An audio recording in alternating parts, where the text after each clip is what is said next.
Surat airport ખાતે રિક્ષા ચાલકોનો વિરોધ જોવા મળ્યો। સુરત એરપોર્ટ ખાતે શ્રમજીવી રિક્ષા ચાલકોને રોજીરોટી મળી રહે તે માટે સ્ટેન્ડ અપાય તેવી માંગણી કરવામાં આવી રહી છે। સુરત એરપોર્ટ ખાતે રિક્ષા ચાલકોનો વિરોધ જોવા મળ્યો। છેલ્લા ઘણા વર્ષોથી જૂની માંગણી સંતોષાઈ નથી। સુરત એરપોર્ટ ખાતે શ્રમજીવી રિક્ષા ચાલકોને રોજીરોટી મળી રહે તે માટે સ્ટેન્ડ અપાય તેવી માંગણી કરાઈ છે।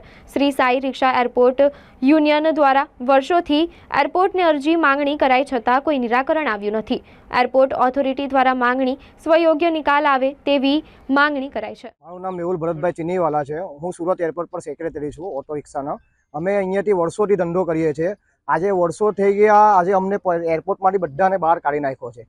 સાહેબ, એમાં અમારે એવું કહેવું છે કે અમારી ભૂલ શું છે? અમને કાઢ્યા કેમ છે બહાર? અમને કે અમારી ભૂલ બતાવો। અમે કોઈને કે પર્સ નથી ચોરી કર્યા, નથી કોઈના બેગ ચોરી કર્યા, નથી કોઈને ગાળામગોળ કરી, કઈ કસ્ટમરને કંઈ બોલ્યા નથી। અમને કસ્ટમરને સેવા કરીએ છીએ કે ભાઈ કસ્ટમર આવે છે, દિલ્હીથી આવે, બેંગ્લોરથી આવે, હૈદરાબાદથી, ત્યાંથી બી આવે।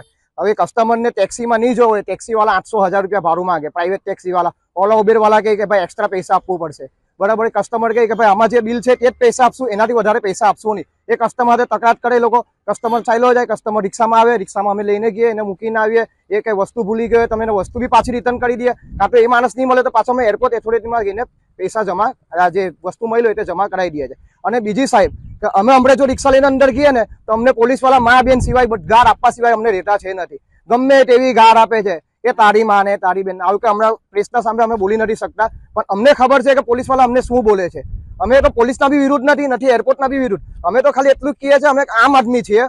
અમને ખાલી તમે રિક્ષાનું પાર્કિંગ આપો, કે તમારી જો પાર્કિંગ આપશો તમારું કંઈ ડિસ્ટન્સ છે નથી, અમે કોઈને કંઈ બોલતા નથી। અમને અમારું પાર્કિંગ આપો, તમે અમારી હિસાબથી ધંધો કરીએ।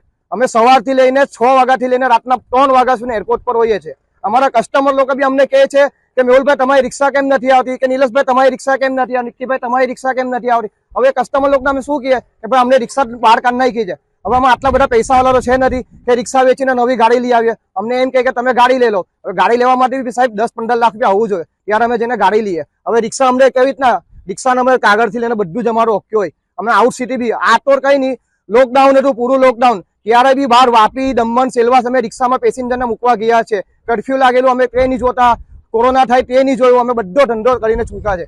સાહેબ, અમને છે ને તમારા સાથે એક વિનંતી છે હાથ જોડીને કે અમને અમારું પાર્કિંગ આપો, અમને અમારો ધંધો કરો। ભારત માતા કી, ભારત માતા કી।